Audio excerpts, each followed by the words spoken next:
अकोला शहरामध्ये भेगा पडलेल्या रस्त्यांच्या डागडुजीला सुरुवात, डांबर टाकून भेगा बुजवल्याचं काम सुरू. धुळ्यामध्ये लाडकी बहीण योजनेचे निकष डावलून लाभ घेतलेल्यांचं प्रकरण. महिलेचं जॉईंट अकाउंट असल्यानं मुलाच्या खात्यामध्ये योजनेचे पैसे आले.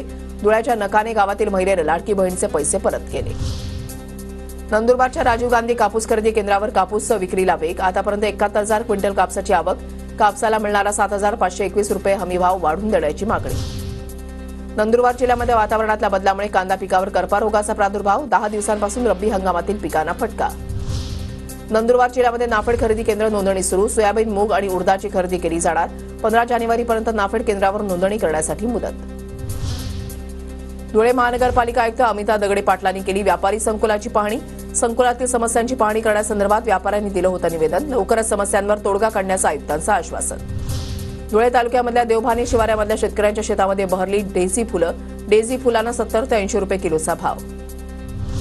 सिंधुदुर्गमधल्या कुडाळच्या पिंगुळी इथल्या संत राऊळ महाराजांच्या समाधी मंदिरामध्ये चोरीचा प्रकार उघडकीस. मंदिरामधील फंड पेट्या फोडून चांदीची मूर्ती लंपास.